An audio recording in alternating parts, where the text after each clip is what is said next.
Hey everybody, Gordon Titsworth here from Images of Eden, and you are watching the Krash Kourse YouTube channel with our local homegrown press guy, Trevor Krash Knight, here in York, PA.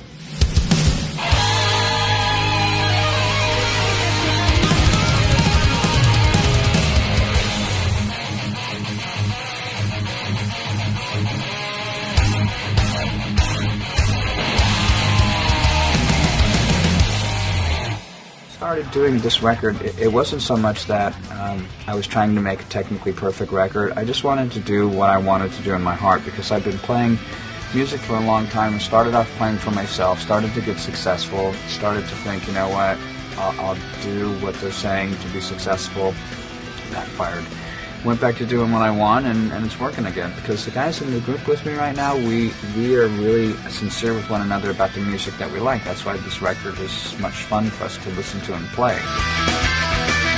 If it was one of those things before where we were struggling to get our music onto MTV or on radio, or gain mass commercial appeal and stuff like that, you're guessing what the public likes, and if you do that, at some point you're going to hit, and most of the time you're going to miss. Thank you for clicking on another episode of the Krash Kourse Metal Show.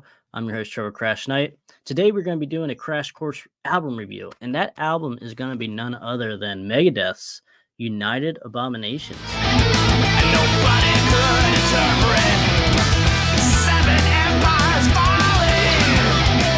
The world is at my door. Ooh, about the wise that is no more. In 2007, it is Megadeth's 11th studio album. Came after 2004's System Has Failed. What came after it was 2009's Endgame.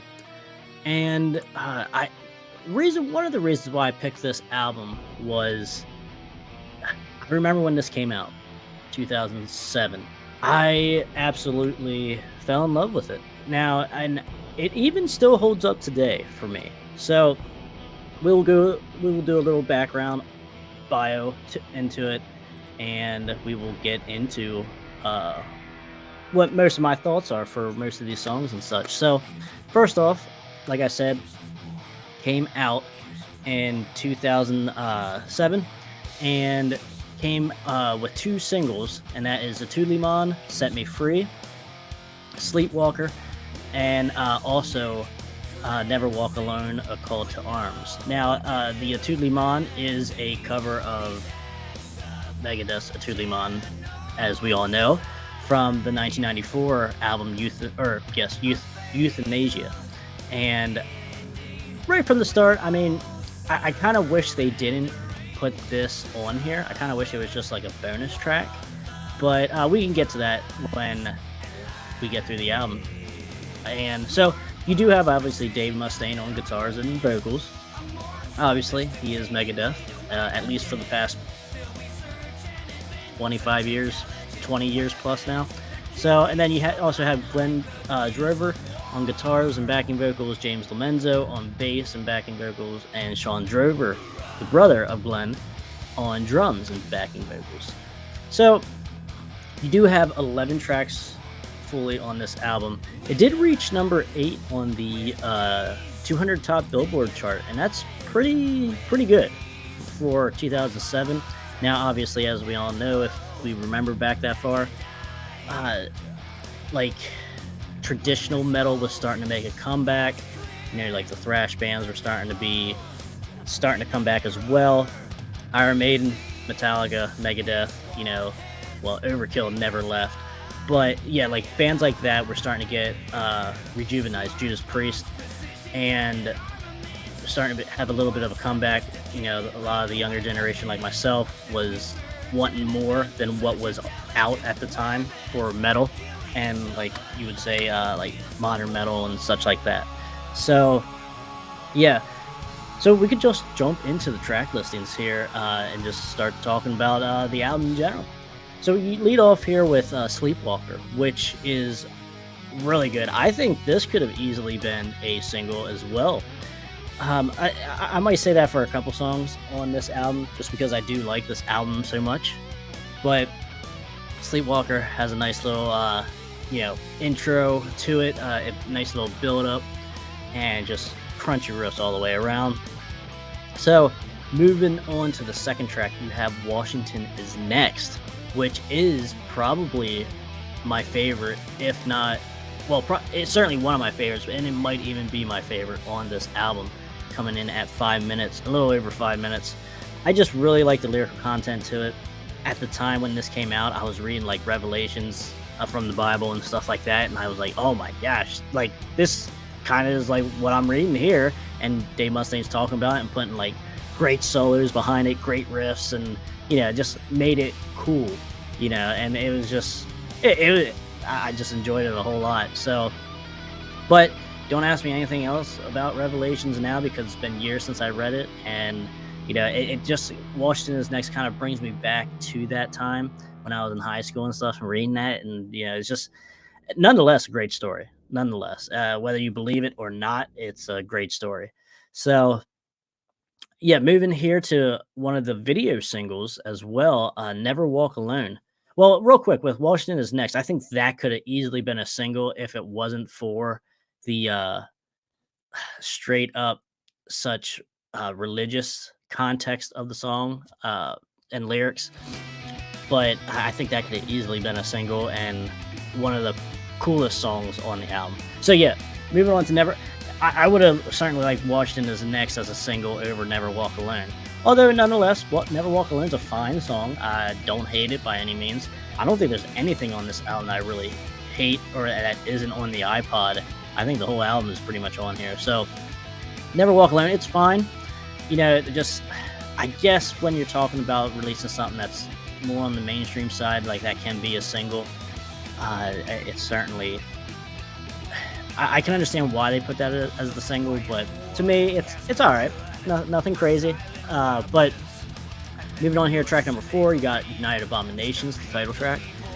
Very cool. I like it. Another one of those, this album is really heavy on the religious context and also political type stuff. I think up until this release, I think this might have been the heaviest religious and political toned album lyrically for Megadeth up until that point, and still might even be to this day, honestly. I'm trying to think what else could be right up there. Now, Endgame and a couple albums after that, like there were some of that in there as well, but I think just like most of these songs, other than maybe like Sleepwalker, even Gears of War, you could argue has a little bit like obviously war type shit in it. So yeah, Sleepwalker might really be the only one that's not really political or religious context. Maybe Play for Blood or like Burnt Ice or something. Like it's not much. You only get a couple songs if that's not in that part of the overall context of the album. So moving on here, Gears of War, really good. I think Dave originally had this as just like an instrumental and made it for the Xbox game Gears of War, but eventually I think either Roadrunner or like Gears of War the game said, hey, we want lyrics, or eventually he had to put lyrics to it. So, and that's how we ended up getting Gears of War, which is another cool like riff he's doing right from the start. Kind of like a slower, not a slow song by any means, but like the slower crunch to it, pretty heavy, nice and full to it. But yeah, and moving on here, Blessed Are the Dead, another religious song in context. Really good stuff though. Good storytelling throughout this album as well. I think that's another thing I really like about it too. Like you get Dave with some good storytelling, whether you believe in like the religious stuff or not. I think the storytelling on all of it is pretty top notch. So, and then you come on to track number 7 here, Play for Blood. It's more like your classical Megadeth. This is like probably another one of those songs that don't really fit into the religious or political category. But yeah, cool though. Good solos. There's good solos all the way through. We don't need to say that too much because it is obviously Dave Mustaine and Drover. I mean, Drover's a good guitar player there too in his own right, and you know, I enjoy his playing too. But now we move on to the cover of a Tuliman Set Me Free, featuring Christina Scabia. I believe she was from Lacuna Coil, I believe, if that's correct. The gothic metal band Lacuna Coil. To me, they shouldn't have put this on the album or made it a single. Look like garbage. Even when it came out, I thought, okay, it's all right. But this one here, might actually not be on the iPod. I mean, it's not hateful, I can listen to it, but if I have a choice between the original or this one, obviously I'm going to take the original. This one, I don't really feel much to it. You know, there's not much emotion behind it to me. I do kind of... It's nice that they sped it up. They did give you a little something different to it. It's not like a complete, just like, hey, let's just re-release this. You know, let's just see if we can hit it, make this a pretty big single again. You know, I mean, I guess one could argue that did kind of happen. It didn't take off like the original, I would say, obviously, but it's okay nonetheless. I mean, that puts you at 11 tracks. So, I mean, if you take that off, you're at a strong 10-track album, and I think, but still, the total time here is about 48 minutes, just a shade under 48 minutes. Take it off, you're hanging around 44, 45 minutes. So, yeah, I mean, at the end of the day, I would probably just say take it off and just keep it under 45-minute album, 10 tracks. Just you get so much more of a tighter album. So you move on here to Amerikakistan, which is a little bit like, I think Dave even said that he kind of written this or kind of thinks of this as like a Holy Wars Part 2, which does kind of make sense, but obviously not as good as Holy Wars. So, but nonetheless, though, Amerikakistan, I do like it a lot. Just how he says, like, Lady Liberty, pull up your dress today. Like, if there's a GI or Jihad Joe, you know, there's some like little jabs in there that are pretty cool. Like when you hear them, but that make you smile. But yeah, Amerikakistan, fine song there nonetheless. Moving on here, track number 10, You're Dead. Nice. One of the final 2 tracks on the album. Nothing wrong with it. Nothing great there at the same time, but it's just your normal 10th track. You know, it's quite listenable, good solos and such, but nothing really to write home about. But you know, better than the cover of the Tuliman. So there's that for it. And then come on in here to Burnt Ice. Like this one as well. Dancing on Your Grave and such like that. I like it. It's a good final track. Good guitar solos take you out of this album, and you know, just I think it's a good final song on the album. It leaves you wanting more, you know, in a good way, to where you just want to keep replaying this album. It takes you right back to number 1, Sleepwalker. So, you know, overall, man, I dig this album a lot, and I think some people just rate this album kind of just bad just because of the religious context of it and also the political context of it. Those motherfuckers! If you kind of just like listen to it in just, like I said earlier, in just the storytelling of it and of that political stuff and religious stuff, I think you'll enjoy this a lot more. And just instrumentally, it's a great album. Yeah, you know, because I was a fan of The Systems Failed. I like that album. But it's certainly, you could tell it wasn't like a band album, which obviously it wasn't. Dave did bring in like a lot of session musicians, and you know, you can kind of tell on that a little bit. But at the same time, I did like it. I like that album a lot too. But you know, United Abominations kills that album, and you know, and just the cover a little. We'll talk a little bit about the cover here. I like this version of Vic and the Angel of Death, I would assume here, and I like it. Nothing wrong with it at all. I do kind of now. Usually, I don't like when they try to reimagine something as iconic as like Vic or Eddie or any one of the other mascots. But I think this one worked. It worked for me anyway. So I like it. Uh, get another little close up there. But yeah, him destroying the UN building. I believe that's what it is. For 2007, man, not too much was going on because in comparison, you had like Metallica's Death Magnetic come out. What was that? 2008? Yeah, I don't think it was 2006. It was 2008. So, now Death Magnetic had.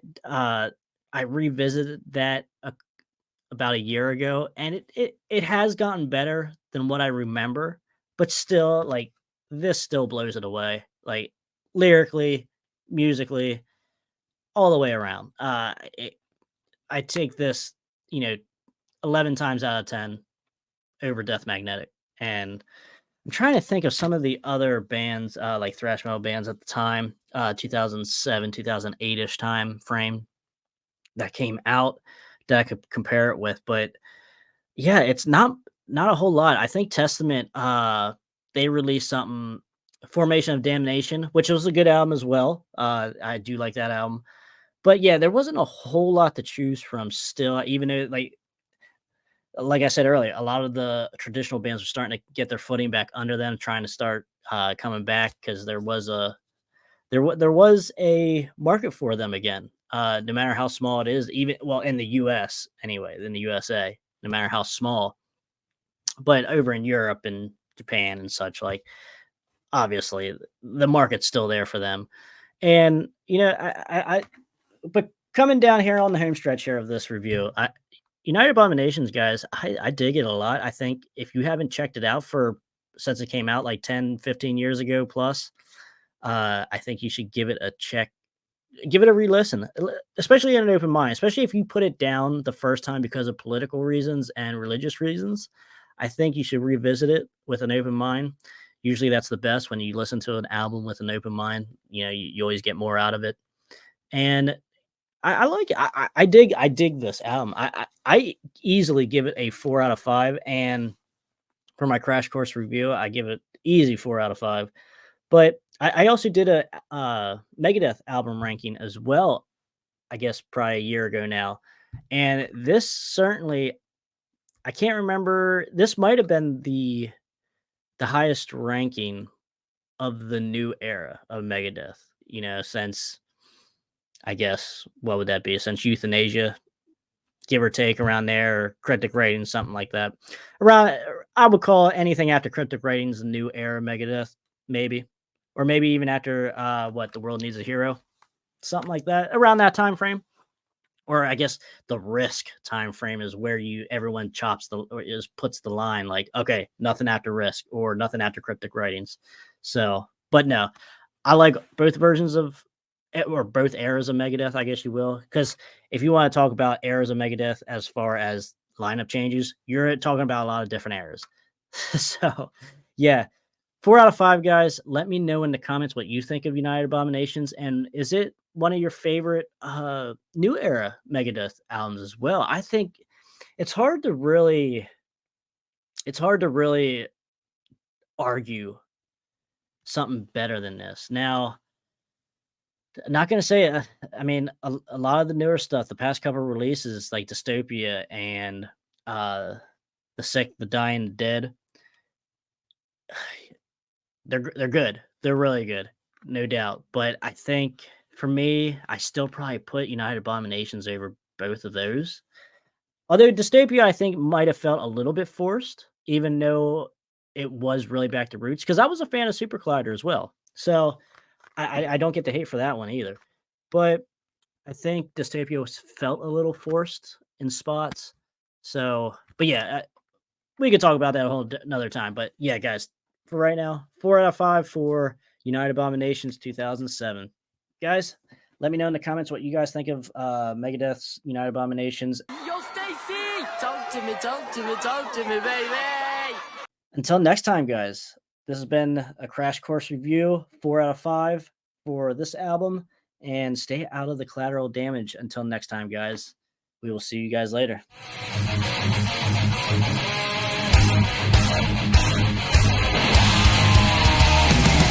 Yeah, I wrote that. It's called I Want to Rock Your Body. And then in parentheses it says to the break of dawn.